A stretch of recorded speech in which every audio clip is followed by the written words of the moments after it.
الحمد لله وكفى والصلاة والسلام على عباده الذين اصطفى أما بعد فأعوذ بالله من الشيطان الرجيم يا أيها الذين آمنوا اتقوا الله حق تقاته ولا تموتن إلا وأنتم مسلمون واعتصموا بحبل الله جميعا ولا تفرقوا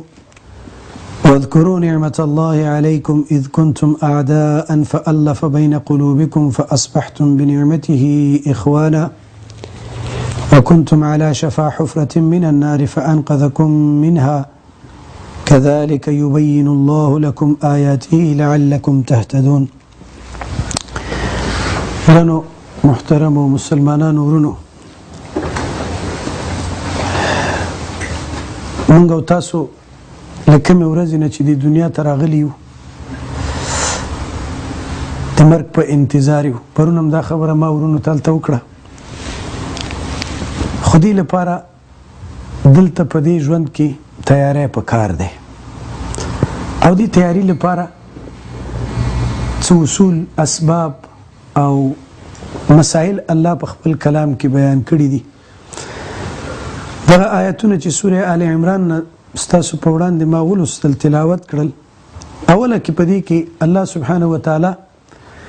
فرمایي چې خپل ځان اصلاح کا، خپل ځان اصلاح کا او د ځان د اصلاح لپاره وایي چې یا ایها الذین آمنوا اتقوا الله حق تقاته، اے مؤمنانو له الله نه یره وکئ لکه څنګه چې حق د یریدلو له الله نه دی. تقوا اختیار کا. تقوا وی دی ته چې د الله احکام او اوامر د رسول الله صلی الله علیه وسلم په طریقو باندې تر سره کې په هر حال کې سړی وګوري. دا دیرشمه سپاره کې الله په سورة العصر کې ډیر عظیم مقصد موږ تاسو ته راښودلی او د ایمان او د تقوا موضوع یې ذکر کړی ده. یا ایها الذین آمنوا اتقوا الله حق تقاته موضوع التم ذکر ده. الته فرمایي چې والعصر قسم په زمانه، قسم په زمانه ان الانسان لفی خسر، یقینا انسان په خساره او په تاوان کې دی. نو هغه کې بیا لکه ډاکټر ته چې سړی ورشي ډاکټر ته او ورته وایي چې زه بیمار یم مریض یم ډاکټر ته، نو ډاکټر دوايي ورکوي. دوايي ورکړله دا یو قلم، دوه قلمه، درې قلمه، څلور قلمه یا امراض مختلف هر څه لپاره دوا ورکوي. دا څلور قلمه دوا ده او هغې سره د هغې هغه ډوز اندازه ورته بیان کړي. سهار به یوه ګولۍ خوري، غرمه به دا خوري، ماښام به دا خوري، ترتیب یې ورته وښیي، اصول یې ورته بیان کړي، دا ټوله مسله ذکر شي. نو هغې نه وروسته اوس دا سړی چې راشي که دې دوایي باندې عمل وکړه نو د ده صحت هم ښه کېږي، په هغه طرز باندې استعمال کړه، دې سړي ته ګټه هم رسي او که نه ګټه نشته، اصلا ګټه نه ورسیږي. دغه شان الله پاک وایي چې تاوان خو دی، مرض خو په ټولو کې راتلونکی دی، خو دې مرض نه د خلاصون لپاره باید سړی څه وکړي. دغه تقوا تفصیل هم همدا دی. الله په ذات باندې اول ایمان راوړل دي، الا الذین آمنوا، بس دا څلور قلمه دوایي ده، دا نسخه به استعمال کی نو له تاوان نه، له مرض نه، له نقصان نه، له مشکل نه به خلاص شي. اوله خبره پکې ایمان ده. ایمان موضوع حدیث جبریل کې په اول کې ذکر کیږي. جبریل علیه السلام راغی، ښایسته جامې په تن دي، سپینې، آثار د سفر پې نه لیدل کیږي. رسول الله صلی الله علیه وسلم سره مخامخ کېناسته. په یو روایت کې راځي چې زنګون په زنګون، دا یو زنګون دی مخامخ داسې ورته کېناسته، زنګون یې ورسره ولګاو. دویمه معنا دا ده چې خوا په خوا ورسره کېناسته، ښه نږدې او غوږ یې ورته ونیو. نو پوښتنه کوي چې مل ایمانو یا رسول الله، ایمان څه ته وایي؟ ایمان څه شی دی؟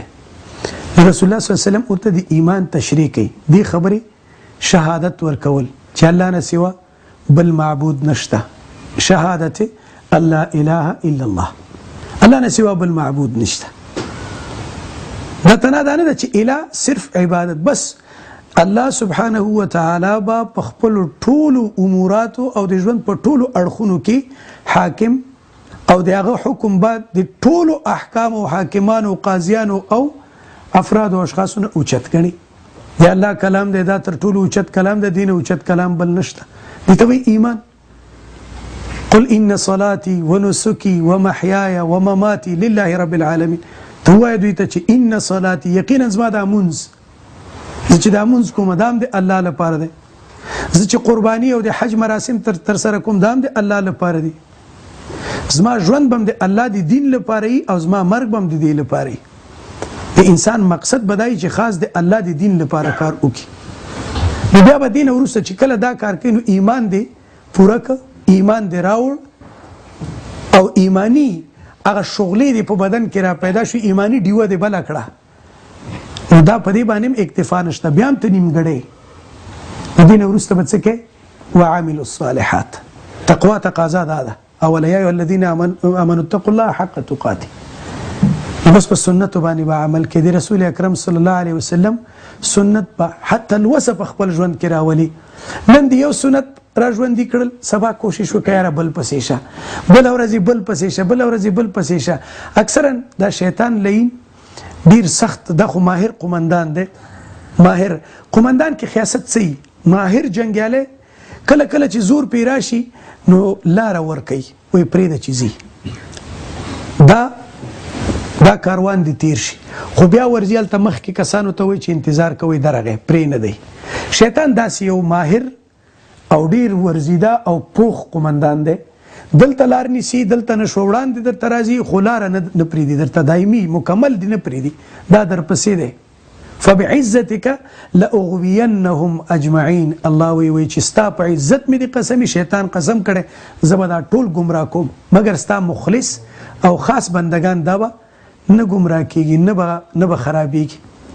الله یې ساتي. نو بس د نبی کریم صلی الله علیه وسلم سنت حسب استطاعت او توان هر یو را ژوندي کو. وګورو چې زمونږ په ژوند کې څومره سنت دي رسول الله صلی الله علیه وسلم. په ابتدا کې چې ماشوم پیدا شي موږ او تاسو وګورو چې موږ څومره سنن په دې خپلو بچو په دې پیدایښت کې را ژوندي کړي دي. من احیا سنتي عند فساد امتي. وایي څوک چې د امت د فساد په وخت کې یو سنت را ژوندی کړي هغه ته به الله د سلو شهیدانو اجر ورکوي. تر چې دا حدیث سندن په دې کې کلام دی لږ ضعیف دی، خو په فضایلو کې دا علما وایي چې دا بیان کوي. دا یوه مسله د شهدا او اجر او چنور اسم نه صحیح حدیث دی. بل چې څوک چې زما سنت را ژوندي کوي کان معي فی الجنه، یو صحیح حدیث دا به ما سره په جنت کې وي. دینه غټه خبره بل څه ده. اوس وګورو چې زوی پیدا شي موږ څه کوو؟ زوی چې پیدا شي په وخت کې اذان پکار دی، وخت کې اذان وکړه موږ یې پریدو. ډېرې ورځې ښایسته نوم ورته کېده، ګلاله ښایسته نوم کېده. بعضې خلک وایي دا عربي نومونه دي، ورته تا محمد صلی الله علیه وسلم، عبدالله احب الاسماء الى الله، عبدالله و عبدالرحمن، ښایسته نوم ورته کېده. باور وکړئ په کابل کې مې یو وار یو چا نه پوښتنه وکړه، ما ورته ویل چې نوم دې څه شی دی؟ ډېر عجیب وایي نوم یاغي شاه دی. یاغي شاه پلار نوم دی وایي باغي شاه. نو ما ښه یاغي او باغي. با یو سړي نه مې تپوس وکړ نوم دې څه دی؟ وایي لجلوم. ښه لجلوم څه معنا؟ ښایسته نوم زوی ته کېدی. او دا په دواړو جانب څوک چې له ایران سره دې سرحد سره نږدې اوسېږي هغه له ایراني تهذیب او تمدن نه دومره متاثر دي چې څوک نوم کړي پلانې، بس څوک بیژن، څوک رامین، څوک پلانې، دا نومونه په ځان کې دي. دې خوا چې روسي تهذیب او تمدن نه ډېر زیات متاثر وو، چا به ګینا نوم کېښوده، چا به ریګینا نوم کېښوده، چا به پلانې نوم کېښوده. دې خوا ته چې له هندوانو نه ډېر سخت متاثر وو، چا به په خپل لور باندې سیتا نوم ایښی، چا به ګیتا نوم ایښی، چا به پلان. ګورئ ډېر کم به داسې پیدا کړي چې لور نوم دې څه دی؟ عایشه رضی الله عنها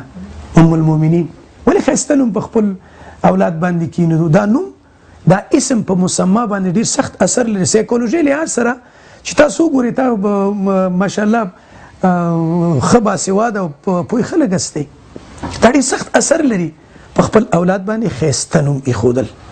ښه ګلالی نوم کېده پې باندې چې هغه بیا بله ورځي. ډېر خلک دي حاجي بادرنګ، هلکه هلکه بادرنګ څه دی؟ حاجي ډیران. نو ډیران خو موږ چې هغه کور خزلې به م راټولې کړې او ګندګي او مردارۍ د دې غواګانو به چې موږ په کلي کور کې راټول که نو بار به م واچو، هغه به سر په سر بیا به م پارو به و، هغه به م بیا پټو ته ورکول. خپل زوی ته داسې نوم ایښودل وډې رانه وډې نو بیا به ټول ورته هغه خبرې کوي نه ښه نوم ورته کېدی ښایسته نوم زه ساده د عام خبره کوم دې لپاره چې موږ او تاسو ټول په دغه حالت په دې خبرو پوه شو ښه نوم کېدی خپل زوی ته بله درېیمه خبره دا ګورئ چې دا سنت چې موږ خپل اولاد ته ښه تعلیم ورکو اولاد پوه کو اولې ورځې نه موږ هغې ته د الله نوم هغې ته د الله سبحانه وتعالی اسما ور په هغه کو په یاد کو زوی دا یې زده کوه دا یې زده که روزانه چې دی کینی زمونږ په ناروې کې بار نه ټي وي دوی ورته وایي ماشومانو ټلویزیون ماشومانو کارټونونه کېدي په هغې کې هغه فلمونه ږدي بار بار هغه ټول د دوی په ذهن کې ثبت دي کمپیوټر واخلئ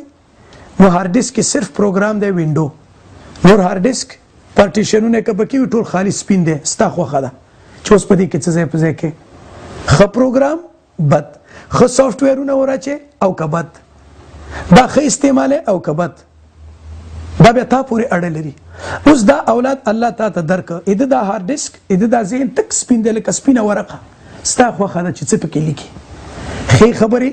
او که بدې کوم یو یې ور زده کوې دا ستا خپل کار دی نو ښایسته نوم ورته کېده او ښه تعلیم ورکه تعلیم داسې تعلیم ورکه چې په ساینس په ډګر کې او په دې عصري علومو کې ټولو نه مخکې دا منه نه بلکې دا ضرورت دی د مسلمان لپاره او دویم په دینی ډګر کې باید وروسته نه عام زه دا مثال ورونو ته ډېر وایم یو سړي 3 زمن لرل نو یوې چې راغټ شو ښځې ته یې پوښتنه وکړه وایي ده نه به څه جوړی ویره دا به ولیږو میډیکل کالج ته چې ډاکټر شي ښه ویلېږه بل ته یې ویلې دا به ولیږو چې پولیس شي پولیس اکاډمي ووایي سه منصب شي دریم چې وار راغی وایي ده نه به څه کوي وایي دا به ولیږو چې عالم د دین هم شي ملا شي نو ښځې ته خاوند وایي چې بس دا به د دې جامعې د کورنۍ او زما د غاړې بار جوړ کړي دنه نور څه نه جوړیږي خو سهار به ځي جومات ته سپینې جامې به یې اغوستي او بیا به غرمه ځي او بیا به مازدیګر ځي او بیا به ماښام ځي او بیا به ماسخوتن او چې راځي کور ته نو بیا به سپیره را رواني دا نه کیږي دا باید داسې نه هغې ویلې زه دا یو دی پکې داسې مې خیر دی دا دوی چې ګټي دا به پکې ته لاړ شه دا ولیږه نو چې ویلېږه نو یو په مرور د زمان باندې 6 کاله تیر کړل ډاکټر شو دا بل اکاډمي وویلې یا هغې وویلې مکتب لیسې وویلې او راووته سه منصب شو ملا یو څه وخت تیر که دا پسې به وروسته یو څه وخت نه دا پسې ملا شو یو څه زمان وروسته نو هسې عام دی چې ډاکټر خو چې معمولي خبره هم کوي نفس بند که او نفس واخله او پیسې واچو بس د دا کار دی ډاکټر خو دا هغه ایښې دا پیسې به دا اخیستلې پولیس خو هسې تاسو ته معلومه ده بیا خو حالات تاسو ښه پوهیږئ چې پولیس څه رقم دی خو دلته شته دي دا مسایل خو په پټه دي په هر صورت باندې پولیس هم پیسې راوړي خو ملا سره څه نشته عوام طور باندې خو زمونږ په ملکونو کې ملا ته په ډېره ټیټه سطحه او سپکه سترګه کتل کېږي دا وایي هسې خلک دي تر هلې چې باید د خپلو علماو خبرو ته چې د قرآن او سنت او د دین مطابق غوږ کېدو دا مو ګوره چې څوک دی بلکې یو څه د کوم ځای دی بلکې دې ته ګوره چې څه وایي هغه خبره چې سمه وه الله عقل درکړی وایي خله چې غلطه وه فبشر عبادي الذين يستمعون القول فيتبعون احسنه ښې خبرې ترې نه واخله غلطې پرېږده نو بس بله ورځ یې هغه ښځې ته وویلې غوسم شو موږ کې خو غوسم ډېره ده نو ښځې ته یې وویلې چې ښځې سړی د بارې دوشي جامعه جوړ کړه د دې زما د غاړې هغه پیټی شو دا اوس دا به څه کوو بچی به یې سبا ته دا به څه کېږي وایي ته صبر وکړه نن ته وختي راشه کور ته مخکې له دې چې دوی راځي زه به تا ته وښیم چې پولیس راغی مخکې به اول پولیس راته ځکه خو چې رخصت به شو کور ته به راغی نو مور چیغې شروع کړې وز ویې مړه یې کړم وایي چا وایي دی پلار دی دا اوس په سپین سر مې هم نه پرېږدي وایي څه شو نو پلار کوټه کې پټ ناست دی اوري وایي چې بار ووته وایي مورې دا پلار به زه بیا یم راسن او په نظارت خانه کې په حوالات کې به بندوم او څو ډنډې مې چې ورکړې نو دا بدماشي به دنه بیا ووځي دا اوس بدماشي خبره ختم شوه وار راغی دی ډاکټر چې کله راغی هغه ته هم دا خبره وکړه هغه ویلې پلار لیونی شوی دا به بوزم په عقلي او عصبي واټ کې پر رواني هغه کې به داخل کما او یو څو شاکه مې چې برقي ورکړه دا به سم شي. نور څه چې هغه راغی پوهېږي. ګورې اولاد په دین پوه کې ستا او د مور او د نورو په حقوقو به پوه وي. ابه پوهېږي چې پلار کم حق لري مور کم حق لري. نن خو اولاد په دین نه پوهېږي نو د پلار حق څه ور معلوم دی. پلار هم ځورېږي اولاد هم ځورېږي او یو مشکل او یو مصیبت په کورنۍ کې را پیدا دی. او دا دین دی چې موږ ګورئ بل شی موږ او تاسو نه راټولوي سره. یوازینۍ خبره چې موږ او تاسو ګوره دلته راغلي یاستئ خو دینداره خلک یې الله نه یېرېږئ شوق دی در سره د دین. کنې دلته اوس چا نه دي خو زما چکر به ووهم لږ به وګرځم پارکونو کې. وروسته چې ماسخوتن مونځ یې کړی مولا راغی نو هغه ورته وایي مور چې یا زویه ویې والمه وایي مورې ته اواز مه پورته کوه ته لږه نرمه غږېږه څه خبره شوې ته خبره وکړه. وایي پلار دې والم وایي هغه خیر دی په څه به غوسه شوی کور مشر دی ټول مسؤلیتونه په غاړه دي او خیر دی ته مشکل مه جوړوه. خو چې هغې بیا شکایت وکړو نو لرګی راواخیسته وایي ته په ما حق لرې که نه وایي واخله چې څومره ما وایي ما ووه. نو بیا یې پلار ته ویلې وایي څنګه حساب دی وایي یوه راته بدماش خطاب وکړه او دی بل رانه لیونی جوړ که سړي خطاب ما ته ده وکړه. دا په دې معنا نه چې ډاکټري یا سه منصبي یا افسري دا بد کار دی خو زمن ډاکټران کوي ښه علم ورکوي ډاکټرې کوي ښه علم ورکوي انجینیرې کوي ساینسدانې کوي کیمیادانې کوي ریاضیدانې کوي الجبر دا ټول دا خو ضرورت دی زمونږه خو په دین باندې پوه کوي اولاد دا حق دی په مور و پلار باندې. بله دا ده دفاعي اسباب ورښودل دا نه چې تورې واله یا د ټوپک ډز زده کو خلک وله نه سبا به په تا باندې حمله کېږي په تا باندې به تیری کېږي څنګه به ځان نه دفاع کوې دا دفاع به څنګه کوې. وقاتلوا في سبيل الله الذين يقاتلونكم ګورې قرآن څومره ښه قاعده بیان کړي وجنګېږئ له هغه خلکو سره د الله په لاره کې چې تاسو سره جنګېږي نه دي ویلي چې هغه غلی ناست دی او ته بس پې باندې ورټوپ کا نه چې په تا څوک تعرض کوي دا په منشوراتو د ملل متحد کې په ټوله دنیا کې دا قانون دی. ما یو ورځ یو نرویژي پولیس ته وویلې راته وایي چې ستا څه نظر دی په دې باره کې چې دا افغانستان کې خلک جنګېږي. ما ورته ویل تا نه تپوس کوم هغه دا دی چې که اوس جرمنان په ناروې حمله وکړي ته څه کوې وایي زه په دې خولې وامه چې ژوندی یم نه یې پرېږدم. نو مال دا حق تا ته چا درکړی وایي دا زموږ حق دی det är våra rättigheter داسې راته وایي. ما چې ته دا حق لري بلې ولې نه لري دا زموږ هم حق دی چې زما په کور زما په ژوند زما نو ته باید اولاد باید دې باندې پوه شي دې لپاره دا ښه سالم سپورټي اکټیویټیز دي خپل اولاد ښه تکړه سپورټمین جوړ کړي. زه اوس په دې عمر باندې زه کلایمبینګ کوم په غره باندې خېجم را کوزېږم خېجم خصم ولې دې دا ضرورت دی زما منډه کومه ځکه کومه چې بله ورځ به منډې ته ضرورت کېږي داسې خو نه ده چې بس نن دا مسله ده بله ورځ به یو بل مشکل را پیدا کېږي. زه باید زموږ او ستاسو او لامبو ور زده کوي دې زمنو ته دلته خو د زنانو لپاره مشکل دی ځکه چې ګډوډ دي هلکانو لپاره هم دا مشکل دی چې هلته ځي په هغه ځای کې هغه ماحول کې هلته ټول جنکۍ او هلکان ګډوډ دي او دا خو د انسان په اخلاقو ډېر بد اثر کوي. لیکن په انګلند کې اوس دا سلسله ده چې ښځو لپاره حتی ځان ته حالونه جوړ کړي کمره پکې نشته ده چې کمره پکې لګېدلي زنانه ځي او فري جنکۍ ځي فري او هلکان ځي هلکانو هلته یو نارینه هم نه ځي. نو بچي ته لامبو ور زده کول دا ضروري دي دا ور زده کوي دا هغه دفاعي آلات او ابزار دي بله ورځ به یو مسلې څنګه به وځي. نو په دې اساس دا اصلاح د نفوسو په دې راځي انسان نفس په دې تقوا سره او په عمل صالح سره دا اصلاح کیږي. نو بچی دې پیدا شو دا ترتیب شپږ ورځې چې تېرې شوې عقیقه یې وکړه په اومه باندې زمونږ څه کوي شوي شش کوي تاسو ټولو به لیدلي او څومره مفتضا او څومره بدحالي په دې کې په وطن کې هره ورځ کربلا ده خلک مري یتیمان بیچارهګان بېوزلي خلک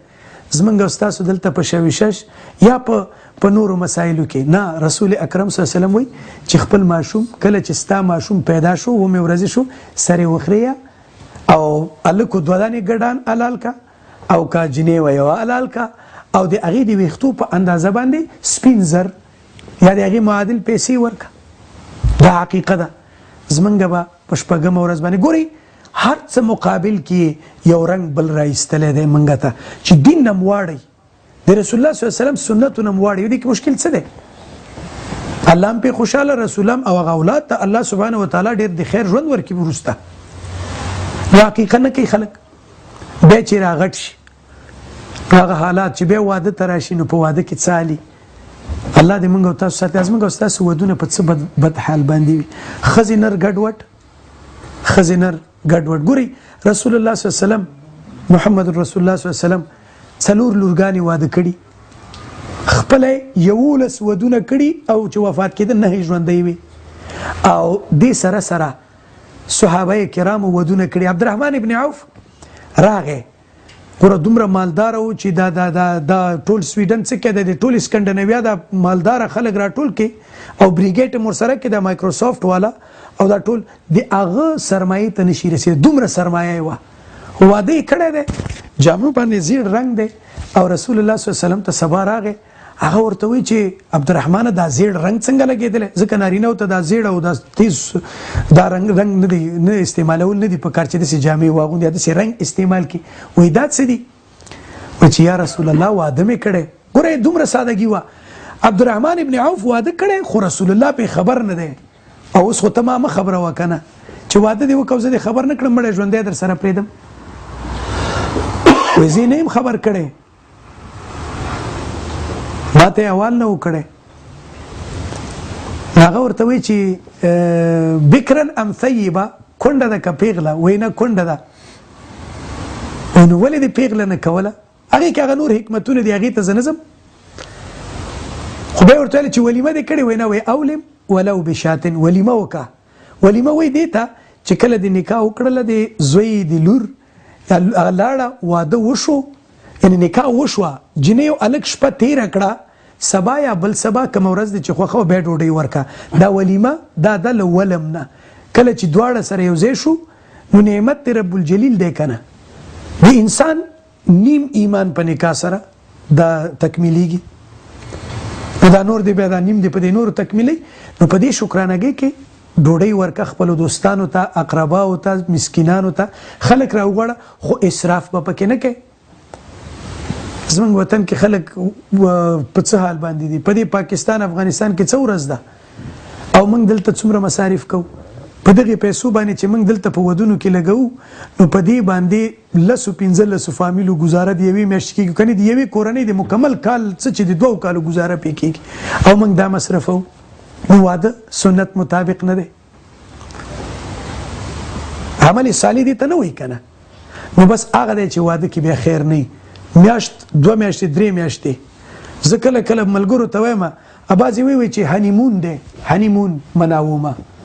نو ما ویل چې په اولو 2-3 میاشتو کې هنیموني، بیا 2-3 نه چې دا شپږمه میاشت شروع شي نو دا بیا بلیډي موني. بلیډي مون یعنې په اینو لړلې میاشت، بیا په اینو باندې بس سره ناستې جنګونه لانجې جنجالي. نه ګورې سنت کې دا خیر دی چې بیا مشکل نه جوړېږي. واده سنت مطابق کوي، سادګي راولئ. څومره چې سادګي په کم قوم کې چې په اسانۍ او په سادګۍ سره نکاح کیږي هغې قوم کې الله فحاشي او بې حیایي کموي. البته دا د مسلمانانو خبره کوم، کنې دلته خو نکاح نشته ده نو سادګي به څه یي پکې؟ دلته خو ټول په خپل سري ده. الله دې موږ او تاسو دې ساتي. دا خو د حیواناتو ژوند دی، دا خو هغه د قیامت ورځ ده چې الله دلته قایمه کړې. په حدیث کې په قرآن کې الله سبحانه وتعالی یوم یفر المرء من اخیه، د قیامت ورځ هغه ورځ ده چې یو بل بل نه تختی، ورور بل ورور نه تختی، خاوند بل ښځې نه، ښځه بل خاوند نه، زوی بل مور نه، مور بل زوی نه،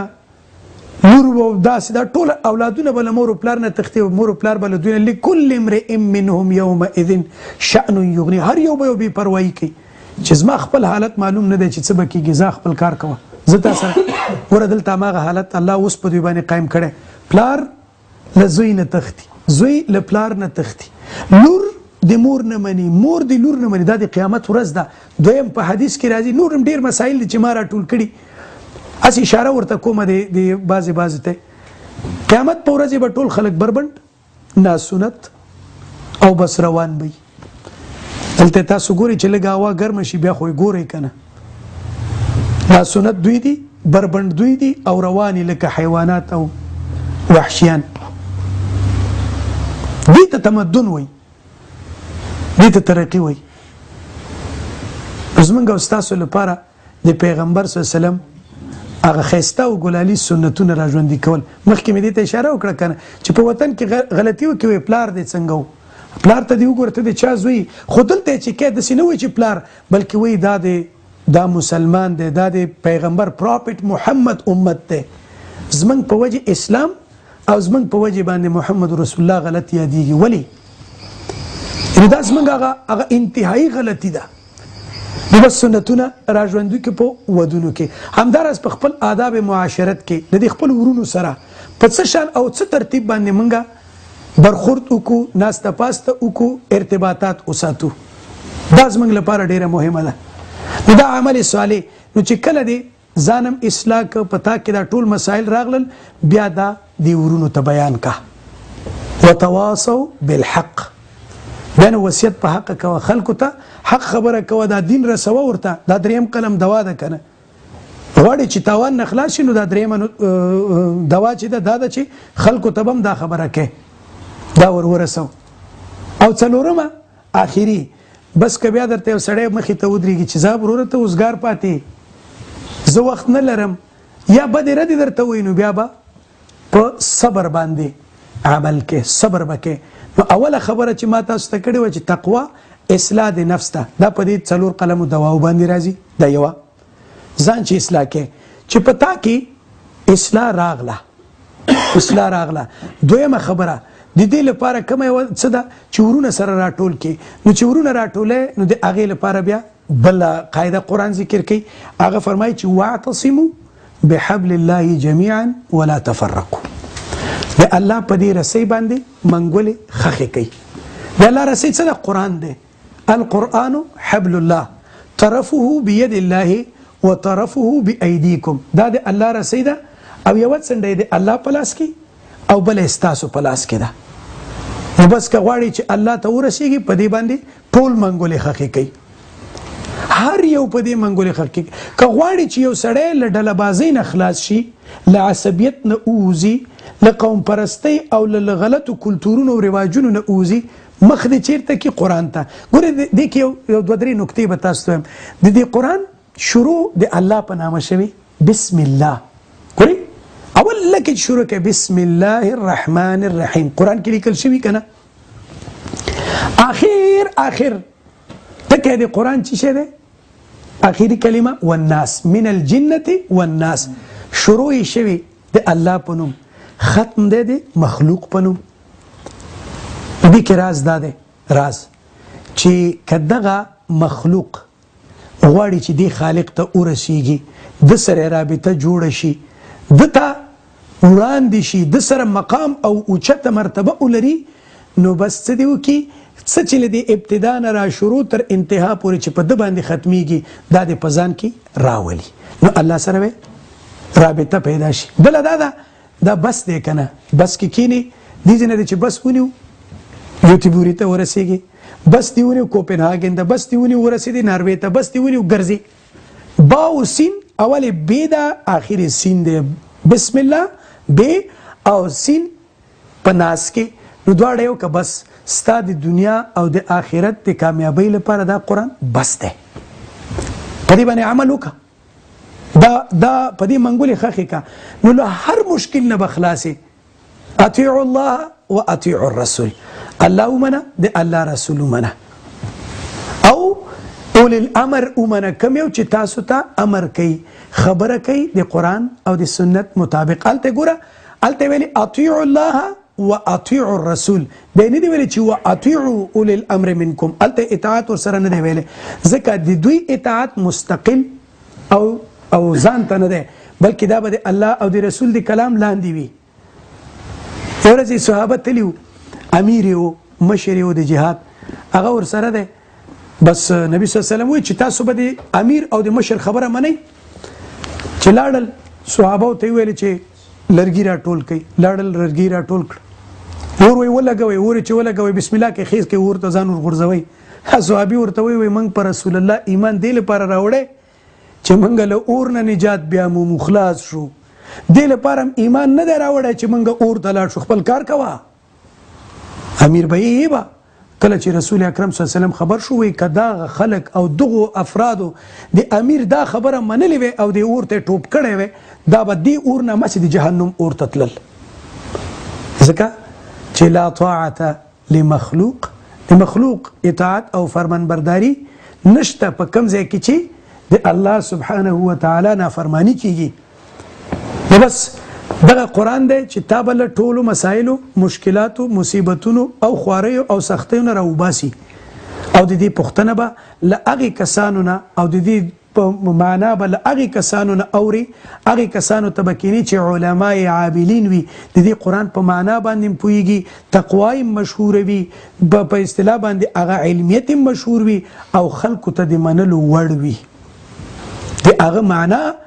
دا به له هغه نه اخلي تفسیري دی تفسیری راواخله ورته کینه نو دې سره به د جماعت اصلاح راشي ګورې خپله اصلاح په تقوا سره راغله هغه څلور اعمال دي دا دویمه خبره دا ده چې ستا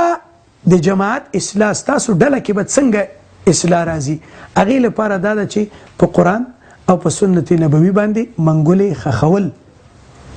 تشریح به یې د علماو وګوري دی عالم پکې څه ویلي راجع او یعنی صحیح او غیر صحیح قوي او ضعیف عمل هغه قول پکې څه دی هغه به علما بیانوي خو تاسو به کوشش دا وي چې دا ستاسو په ژوند کې راژوندي شي ستاسو په کورنۍ کې دا راژوندي شي هر ورځ زموږ له کورونو نه دی فرایضو خو څه کوي چې د سنتو خو څه کوي چې د فرایضو جنازې روانې دي څوک پې باندې فکر هم نه کوي که نن زموږ او ستاسو زوی په بازار کې 10 روپو تاوان را ورسي یا یو جرم وکي نو زما او ستاسو ټولو او د هر انسان په وچلی کې به ګنجواله پریشانۍ آثار ګوري او کنه ټول پریشانۍ ولی وې پلاني داسې کار کړي مشکلات جوړ کړي دي کریمینل کیس کړي دي غلای کړي دا پولیس خبر شو کته نه پیسې ورکړي شي نو بیبي کور کې ما نه ورکړي شي نو کډه په کور کې پويږي ولا نن د پلاني پلار ته مشکل رسیدلې ولی آثار د غم او د خفګانې په چیرې باندې ښکاری خو موږ او تاسو کې څومره دي دا موږ او تاسو خپل منځو کې چې مونږ رانه قضا شي څوک خپه شوی دی په دې کم یو په باندې آثار د غم او د خفګان ښکاره کړي تاسو یې وایي هسې سوچ ورته وکړئ براله چې نبی کریم صلی الله علیه وسلم فرمایي چانه چې یو مونځ د مازیګر فوت شو داسې معنا لري لکه اهل کورنۍ او مال چې برباد شوي دي دا دومره غټه خبره ده نو اوس موږ او تاسو څنګه کولی شو چې سره رانږدې شو دا جماعت به څنګه اصلاح کیږي هغه په دې قرآن سره یو بزرګ یو عالم په لاره روانو پادشاه د قصر له مخې تېرېده نو پادشاه ورته ویلې چېرته ځې ویې دلته مې څه کار دی ویې دلته راشه ما ته که نه ما ته راشه زه یو ساعت در سره خبرې وکړم تا نه به څه واورم هغه ویل چې تا ته درځم پولیس دي عسکر دي لاره کې پیرداران دي تلاشي ده تفتیش دی تا ته درتل سخت دي وایي ته لږ صبر وکړه دننه لاړه رسۍ بره نه راکوزه کړه وایي دا کلکه که چې کلکه یې ونیوله نو بره یې راکش کړه پاسې چې وخېجو نو هغه ته یې پوښتنه وکړه وایي الله دوست څنګه جوړ شوي ویل که څنګه دی چې دا رسۍ لاندې راکوزه کړه او ما ونیوله او بره در وختم دقسې مې د دې الله په دې رسۍ باندې منګولې خښې کړي او دا مې نیولی کلک بس په دې وجې باندې الله زه خپل دوست جوړ کړم او بیا به دشمني سره ځکه په دې قرآن کې راځي هغه شقیق بلخي رحمه الله وایي چې ما په قرآن کې ما ولیدل خلک چې څوک له یو سره دشمني کوي یو له بل سره دشمني کوي کینه ده کدورت دی لرېوالی دی بیا مې سوچ وکړه قرآن کې چې قرآن کې الله وایي چې ان الشیطان لکم عدو فاتخذوه عدوا دا شیطان ستاسو دشمن دی دا په دشمنۍ ونیسئ وایي سوچ مې وکړه چې الله څه وایي دا رښتیا دی او دا موږ چې کوو دا غلط دي وایي بس شیطان سره مې دشمني شروع کړه اوس مې هېڅ مخلوق کې په مسلمانانو سره او نیکو خلکو سره بالکل دشمني او کینه نه پیدا کېږي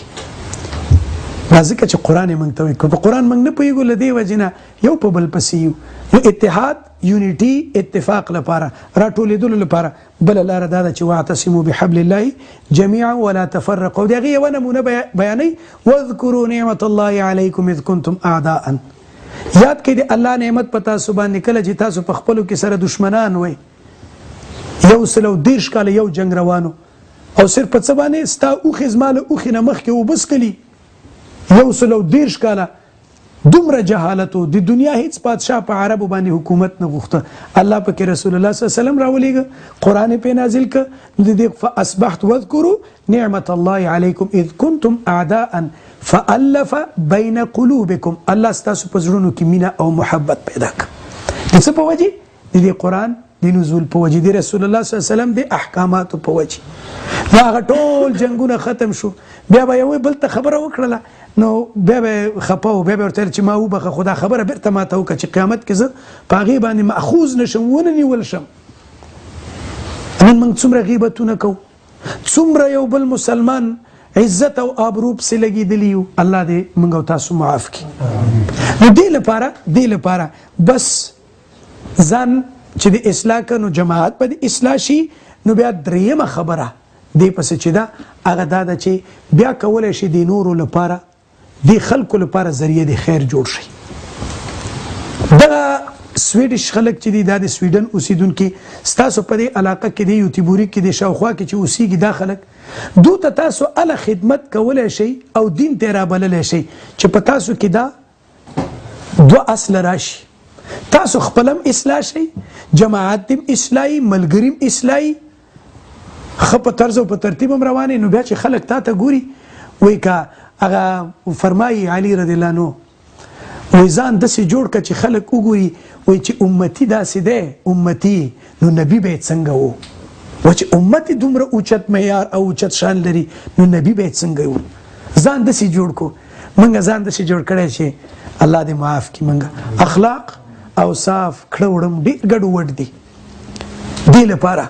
الله سبحانه وتعالى وایي چې ولتکن منکم امة يدعون الى الخير او وی دې په تاسو کې ضرور داسې یو ډله داسې خلک چې هغې خیر ته خلک رابلي خیر څه دی الله دین قرآن سنت نبوي د رسول الله صلی الله علیه وسلم طریقې په هر حال کې نیکو ته رابلل کوي او له بدیو نه منع کول کوي چې ویلې ده چې دا بدي ده ورته مه کوه سټاپ نیکو ته رابلي یو ورور ته لګیا ورشي ورته مسجد ته نه راځي ورور ورشي ورته ولې نه راځي مسجد ته څه شوي دي څه علت دی هغه ته د دین خبرې وکړو یو ځوان دی ګوري په غلط ځای کې په ښار کې ولاړ دی په پارک کې داسې ځای کې ولاړ دی چې د ده له شان سره نه ښایي ورشي وروره ته خو ډېر ښه ګلالی ځواني ولې دلته ودرېږې دا تا سره نه ښایي په دې طرز باندې هغه ځوانان اوس چې زه ودرېږم په داسې ځای کې چې هغه د نه ودرېدو ځای دی نو ځوان ما ته ګوري هغه ما پسې روان دی دا ځوانان زمونږ تقلید کوي موږ پسې ځي وایي دا وګوره زمونږ دا مشران دلته ودرېږي خو دا به ښه کاري درالې چې زه دلیل نه یم زه به غلط کار کوم ځوان به نه کوي او عبادت ته متوجه شي آخره خبره زه چې کوم دې ځوانانو ته کوم او هغه دا ده چې دا ځوان هغه فارسی کې یو شعر هم دی وایي توبه کردن در جوانی شیوه پیغمبری است په ځوانۍ کې توبه کول دا د پیغمبرانو صفت دی خصلت دی وقت پیری گرگ ظالم می شود پرهیزگار هغه ظالم لیوه چې کمی چې هغه ډېرې سختې حملې کوي خو چې بوډا شي او له کاره ولیږي نو بیا هغه هم پرهیزګاري سپین ږیری سړی و اواز یې کو یا الله په امسا ګرځېده په خولې کې غاښونه نه سترګو یې هغه آخري نمبر عینکې په سترګو کولې چې نور هغې نه اوچت نمبر نه خو دعا کوي یا الله له غلا او له زنا مې وساتې ظالمه ته غلا او زنا کولی شي ته په لاره تلی نه شي داسې اوس ګورې دغسې خلک نه دا ځوانه طبقه چې دا کار کولی شي او دغسې ټول هغه استعدادونه لري چې ځان وساتي نو بیا دې ته وایي هغه د پیغمبري خصلت کنې په زړښت کې خو هغه لیوم چې بې له کاره ولیږي بیا څه نه کوي او نبی کریم صلی الله علیه وسلم فرمایي ما مخکې ډاکټر صاحب دې تالته وویلې هغه فرمایي ځوانانو ته وایي چې الله فرمایي دې ځوانې طبقې ته الله سبحانه وتعالی یا شاب ای ځوانه وایي انت عندي كبعض ملائکتی، ستا مقام ستا منزلت زما په وړاندې زما د بعض ملائکو په شان دی. ولی دا عبادت کوي، دا سړی دا ځوان دی الله په عبادت کې دی. 7 یظلهم الله فی ظله یوم لا ظل الا ظله، وکسب د قیامت په ورځ دی الله د عرش د سوري لاندې ولاړ وي. او هغې کې یو کم یو دی، هغه ځوان وشاب نشأ فی عبادت الله، هغه ځوان چې د الله په عبادت کې راوچت شي، د الله په عبادت کې مصروفي، وخت مانځه شي، مونځ کوي، خپل عبادت ته متوجي. دغه ځوان به الله سبحانه وتعالی په دغه ځوان باندې فخر کوي. بل روایت کې راځي چې ستا رب تعجب کوي له داسې ځوان نه، یعنی یو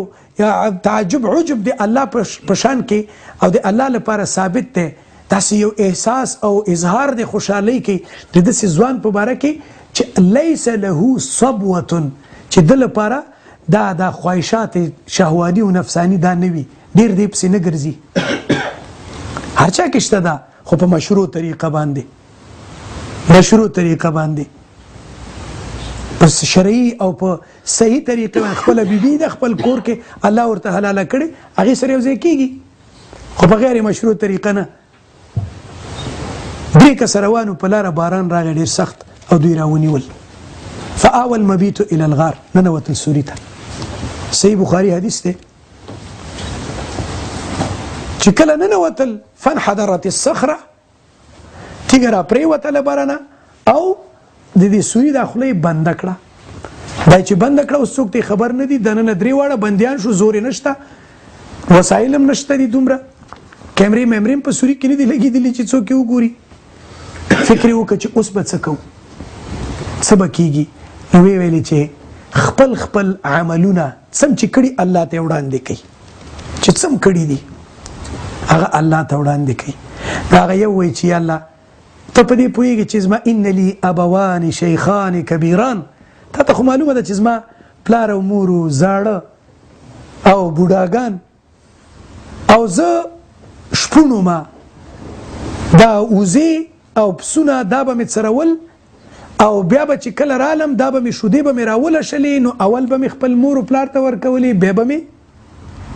هغه بچو ته ورکولې. یو ورځ لرې لاړم چې رالم ګورم چې هغه مې راولشلې چې ګورم مور او پلار وده دي، او بچو له دې پرتوګ نه رانیولم او راته ویل چې پلاره موږ وږي. خو ما دا بده وګڼله چې ټول وخت مې اول مور او پلار ته شوده ورکړي او بیا دوی ته، اول به زه دا مور او پلار ته ورکوم، بیا به د خپلو بچو ته. بچي مې وږي وده شو او زه د مور او پلار په سر همداسې ناست چې کله راویښ شو نو شوده مې ورته وړاندې کړه چې مورې او پلاره دا شوده وڅښي. الله که دا عمل ما ستا د رضا لپاره کړی، ته دا تیږه لرې کړي، راوښوی د تیږه رڼا راننوته، خپل عمل الله ته وړاندې کړه. دویم وی الله تا ته معلومه ده چې زه مالدار وم او ما سره یو مزدور کار یې کوم. یو ورځ زما او د ده ترمنځ څه خبره راله، دی رانه لاړه، ډېره موده وروسته راغی. خو دغې موده کې چې دی غایب و، په هغه وخت کې د ده پیسې ما سره پاتې وي. سوچ مې وکړه چې که چېرته دا پیسې زه د ده حق ورنه کړمه، الله به قیامت په ورځ ما نه پوښتنه کوي. وایي نو د ده په پیسو باندې مې څه مال واخیسته، پسه او غوا، هغې پسې بچي ورکول، زیاتېدل ډېر وخت راغی. نو چې هغه راغی ورته وایي چې ازما پیسې راکړه، تا سره ما کار کړی، مال مې در سره پاتې دی، هغه څه حق الزحمه. نو هغه راته ویله چې هغلته ورشه وګوره، هغه ټوله رمه ستا ده، من الابل والبقر والغنم، هغه اوښان او دا غویان او غواګانې او دا پسونه دا ټول ستا دي. وایي راته ویې ویلې چې الله دې په تا رحم وکړي، په ما باندې ملنډې او ټوقې مه کوه، زما مال راکړه، ما تا سره کار کړی. وی بیا ورته وایي چې ورشه هغه ټول ستا دی، ما ستا په پیسو باندې هغه اخیستي وو، ورشه هغه ټول واخله. یا الله وایي که دا عمل ما ستا د رضا لپاره کړی، ستا د خوشحالۍ لپاره مې کړی، نو ته دا تیږه لرې کړي، دا تیږه نور هم راوښویده. خو درېیم، اوس د درېیم خبره راله، وایي چې تا څه عمل شته او که نه؟ وایي او زه وایي د خپل تره په لور باندې یا د ترور په لور باندې مین وم، کوشش مې کو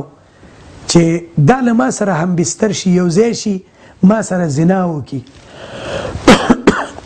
خو هغې نه کوله. تصادف یو وخت دې ته داسې ضرورت د 100 روپو پیدا شو او ما ته ویل چې زما پیسې پکار دي ما ویل چې پیسې در کوم په دې شرط چې ته له ما سره بدکاري وکړي زنا وکړي و مجبوره وه هغه دې ته حاضره شو و چې کله لکه یو خاوند چې د خپلې ښځې د دوو خپو ترمنځ کیني چې وایي داسې کېناسته بربنډ نو هغې جنۍ اواز وکوي اتق الله له الله نه ویرېږه دا لږ زر راپورته شوم وی او خپل پرتوک مې واغوسته او ومې چې زه له الله نه یریږم یا الله که دا عمل ما ستا د رضا لپاره کړی دا تیږه ایسته کې تیږه راوښویده او دوی راووتل دې کې مقصد دا ګورئ چې الله نه یره الله سبحانه وتعالی نه یره دا انسان له هر مشکل نه راوباسي داسې دا ځوانه طبقه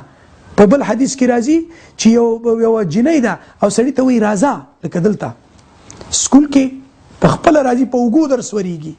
خپله تقاضا کوي ممانعت نشته پلار یم خوشحاله مور یم خوشحاله و دا یې بوی فرینډ دی زما د لور بوی فرینډ دی ناروې کې ورته شارسته وایي دا یې دی وایي دوی ورته خوشحالیږي اما یو ځوان وایي چې نه زه نه غواړم چې داسې کار وکړم نو بیا به د دې ځوان مقام ډېر اوچتي قرآن کې الله د اصحاب کاف هغې ډلې ته انهم فتیة آمنوا بربهم وزدناهم هدا دا یو محکمه ډله د ځوانانو وه ایمان چې کله راشي په سړي کې د ایمان شغلې او رڼاوې را پیدا شي بیا دا بیا چې بارم رواني بیا دې ته نه ګوري چې ما پسې شاته پولیس دی که نه دلته کیمره لګېدلې او که نه دلته څه مسله ده نه هغه بیا ټول اصول مراعات کوي موږ او تاسو ته هره ورځې دا کیمرې لګېدلې دي هره ورځ موږ ته الله سبحانه وتعالی کیمرې لګولې زموږ ټول اعمال ټول کړه وړه ثبت کېږي رجسټر کېږي کله چې قیامت ورځ شي عملنامه سړي ته په لاس کې ورکړي ویې ګوري نو چې ویې ګوري ما لهذا الکتاب لا یغادر صغیرة ولا کبیرة الا احصاها قرآن کې سورې کاف کې راځي و دا څه رقم عملنامه ده دی خو وچ او لامده واړه او ټول راټول کړي دا څه رقم رجسټر دی دا څه رقم مسله ده ما لهذا الکتاب دا څه وشو نو بیا په هغې وخت کې افسوس په درد نه خوري هغې وخت کې بیا ارمان په درد نه خوري او په دې ټول متفق یو مسلمان دی او که کافر دی وایي چې انسان یو ورځې نه یو ورځې مړ کېږي لیکن موږ سره یو بل فکر هم دی چې مرګ نه وروسته بل ژوند شروع کېږي په قبر کې هم درنه تپوس کېږي قبر نه وروسته چې راوځي هلته هم درنه تپوس او پوښتنه کېږي څه جواب به وی استعداد پیدا کول په ځان کې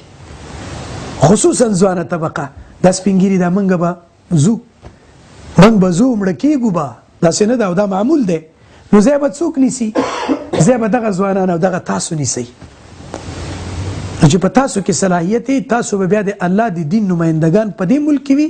او که په بل ملک کې وي هستئ ځکه طارق ابن زیاد چې کله د اسپانیې له سمندر نه راپورې واته نو کشته یې وسېزله انډیوالانو ورته وویل چې طارقه څه کې کشته یې دې وسېزله لکه چې د بیرته تللو اراده دې نشته هغه ورته وایي چې په هغه شعر دی وی طارق چو بر کناره دریا سفینه سوخت خندید دست بر سر شمشیر برد و گفت هر ملک ملک ماست که ملک اله ماست طارق چې کله وی هغه د سمندر په کنارې کې په څنډه کې کشته وسېزله نو بیا یې لاس په د خپلې تورې باندې داسې تیر که ویې ویلې چې هر ملک زموږ د رب ملک دی دا زموږ ملک دی ځکه چې زموږ د رب ملک دی دا زموږ د پروردګار ملک دی دا نو چې دلته هم اوسېږئ نو چې په سنت طریقې او همداراز د سنت د ژوندي کولو لپاره او همداراز د مسلمانانو د اتحاد او اتفاق لپاره ورورګلوۍ لپاره کار وکړئ زه په دې باندې متيقن یم او زه دا په ډېر فصاحت او په ډېر داسې په زړه له خلاصه او په ګرنټۍ سره یې وایم چې والله یو سړی دلته سنت ژوندي کړي ښه ژوندي کړي په ښه شانې ژوندي کړي او د الله دین دلته خلکو ته ورسي دا سړی به الله جنت ته رسي ځکه یو ځای کې سړي ته چې مساعد نه وي یا الله دا خو ګوره زه څومره با تقوا سړی یم نه چې هر څه درته مساعد وي هره زمینه درته مساعده وي هره خبره ته کولی شي او دلته نه کې نو دا ستا تقوا ده دا ستا دیانت دی دا ستا ایمانداري ده د دې لپاره ورونو زه خپله خبره نوره خلاصوم او دا وایم چې بس دا آخري چې په نیکو باندې یو بل ته امر کوئ په نیکو باندې امر کوئ له بدو نه یو بل منې کوئ. وګورئ چې یو ورور دی اوس شیطان دی موږ ته وایي که نه دا خبرې هلکه مړی چې بې ژړا و او واده چې بې ډوله و هغه څه خوند کوي. شیطان دا خبره موږ ته ډېره ښایسته کړې ښه هلکه دا قرآن اوس خو ځوانې بیا به وروسته کار کوې که نه پرېږده ته راځه نن لاړ شه ته چکر ولګو دې پله لاړ شه پله لاړ شه شیطان او وایي ته یې نشي کولی دا خو ډېر غټ کار دی ولې نشي کولی هېڅ زما نه هېرېږي مولانا طاهر صاحب د الله غریقي رحمت کي یو کس و ده به قرآن درس کوه همیشه صوابۍ کې په پنجپیر کلي کې ده به درس کوه ښه داسې کټر او هغه زبده حنفي و درس به یې کوه یو ګوډو دا خپه یې نه هغه کېدله راټولېده دا به په لاره ولاړو خلک به یې منې کول والله په بالله که لاړ شي دې جومات ته خلکو ته به یې کنځلې کولې او دومره زورور سړی و چې کله به جمع وشوه دوی سره به یې جمع هم نه کوله راوغې ستنې شاته به ودرېده یوازې به یې خپل لمونځ کوه. بله ورځ یو طالب ورته وایي چې شیخ درس شروع که که نه وایي ته صبر وکړه هلکه هغه بوډا بابا چې هغه امسا ورسره یي او راځي هغه نن نه دی راغلی هغه د قرآن ته غوږ دی همیشه او قرآن سره ډېره مینه ده ته پرېږده چې هغه نه دی راغلی او ده لیدلی او چې هلته دی ستنې شاته پټ ولاړ دی هغه لمونځ کوي نو چې سلام یې وګرځاو راغی کېناسته ویلې وی اوس به قرآن زده کوم نن پورې مې وایي دې قرآن سره دښمني کړې او خلک مې ته یې منع کول خو نن دا قرآن زده کوم او ډېر امپړه زمیندار سړی و داسې قرآن به یې ویلې او داسې به یې د دې قرآن ترجمه او تفسیر بیا کاوه هغې سړي ځکه ولقد یسرنا القرآن للذکر فهل من مدکر الله فرمایي دا قرآن ما تاسو ته آسان کړی دی باور وکړئ چې ما په جومات کې ګلستان سعدي ویلې نو هلته یو بیت راځي په هغې کې وان لیس للانسان الا ما سعی دا چې دې معنا څه ده وایي معنا ونه کې چې کافر کېږي ولې کافر کېږم اخ عجیبه خبره کې الله دا کلام د کفر لپاره را لېږلی که نه د کفر نه د وتلو په خاطر لتخرج الناس من الظلمات الى النور معنا به یې نه کوله قرآن معنا ونه کې کافر کېږي نه الله پاک دا قرآن را لېږلی امي امت ته ټول امیانو الله کلام را ولېږه او هغې کې رسول الله محنت وکړه داسې ځوانان پیدا شو داسې ځوانان او داسې افراد او اشخاص چې رسول الله صلی الله علیه وسلم دعوت کو چا به نه مانه هیڅ چا نه مانه یو کلي ته به ورغی یو قوم ته به ورغی ځان به یې پېښ کړه چې دا زما خبره ومنئ آخر یو قوم ته پناه یې وړله هغې قوم چې د رسول الله صلی الله علیه وسلم دا حالت یې زار ولیده نو ویې ویل چې بالکل موږ تا ته پناه درکوو بس ته موږ سره کلي ته لاړ شې هلته به دعوت کې چې کله مشر د قوم راغی چې ویلي ده چې رسول الله ناست دی وایي دا څنګه ناست دی وایي ده ته خو موږ پناه ورکړې وایي ده ته موږ پناه نه ورکوو سپکې سپورې ویلې سپکې سپورې ویلې وایي دا ټول قوم شړلی موږ دا داسې سړی نه غواړو ده وایي د پلار او د نیکه دین پرېښی نو هلته یوه ښځه ناسته وه او هغې مخکې نه اسلام راوړی و هغه څه وایي ورته وایي چې په تاسو کې داسې څوک نشته چې دې سړي ته جواب ووایي تاسو دومره بې غیرته یئ چې په تاسو کې یو میلمه ناست او داسې سپکاوی کېږي او غږ نه کوي 3 ځوانان راپورته شو 3 ځوانان دا ځوانانو نه الله ډېر کار اخلي کله چې ځوان صلاحیتونه خپل سم استعمال کړي د دین لپاره ډېره غټه ذریعه جوړیږي هغه 3 ځوانان راپورته شو دا خپل امیر د دې کلي او دا سردار یې دومره ووه چې له خپو نه یې وغورځاو رسول الله صلی الله علیه وسلم چې ورته وکتلې ویې خندل نو دعا یې ورته کړې پیغمبر چې چاته دعا وکړي هغه دعا نه رد کېږي دې دریو ته دعا وکړه چې یا الله ته دوی ته ډېر اوچت مقام ورکړي یا الله ته دوی ته ستا په لاره کې د شهادت ور نصیب کړي یا الله ته د دوی ګناهونه معاف کړي هغې نه الله پاک دومره غټ کار د دین بیا اخیستی چې د رسول الله صلی الله علیه وسلم مدافعینو د ځوانې طبقې نه الله پاک ډېر د دین کار اخلي تاسو کې استعدادونه شته دي په تاسو کې صلاحیتونه شته دي تاسو په ښه شان په ژبه پوهیږئ ډېر ښه استدلال کولی شي زه چې هغه کومه خبره کوم هغه زه نشم کولی دا سپین ږیري چې کوي هغه نشي کولی خو تاسو سکولونه دلته ویلي او بل ستاسو دماغونه تازه دي فرش دي که نه فرش نو دا تاسو ډېر ښه استدلال کولی شئ زه اکثرا زه بس چلوم نو چې په بس کې ناست یم کله چې دا راشي یو ورځ مې قرآن کریم زه کله اکثرا قرآن اورم په بس کې قلاره مې ډېر ټیټ مې هغه ځان ته هلته لګولی سپین ږیری راغی داسې ښه بوډا نو چې ناست دی قرآن اوري هغه هم غلی ناست دی زه یې اورم او ناوخته دی چې کله کوزیږي ما ته وایي چې ویل لیبرا میوزیک دا خو ډېر ښایسته میوزیک و کوزېده اخر دا ډېر زبردست میوزیک و ما دلته راشه لاس نه مې هغه که ما ورته ویل چې دا میوزیک نه دی وایي دا څه دی مالې دا زمونږ د رب کلام دی دا قرآن دی وایي دا داسې دی مالې وایي چې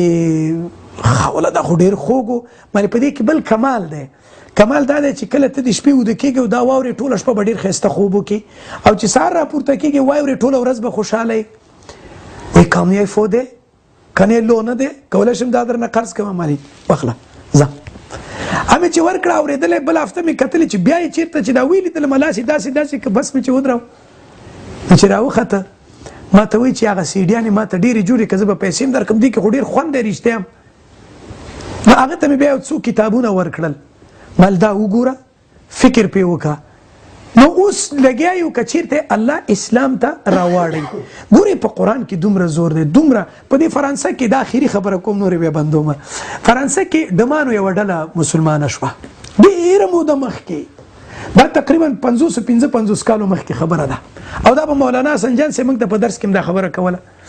هغه راته هغه ویله چې ډمانو ډله مسلمانه شو زما استاد وي په مدینه منوره کې هغه راته دا خبره کړې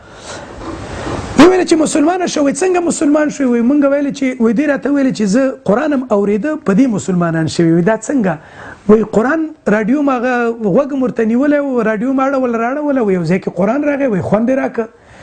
وای مونږ دا دنیا څومره ژبې چې دي وای په دې کې وای چې څوک خبرې کوي داسې په هغه ترنم سره آواز پورته کوي وای مونږ یې په میوزیک کې بندو وای په دې کې چې څومره هغه خوند او هغه حلاوت وای چې هر څه کول په میوزیک کې نه راته مونږ ویل چې دا وایي بیا لاړو کسټ هم پسې پیدا کړی دي نور هغه هم چې پیدا کړل هغې نه وروسته الله دوی ته هدایت کړی نو دې وجې نه ورونو په ځان کې بدلون راولئ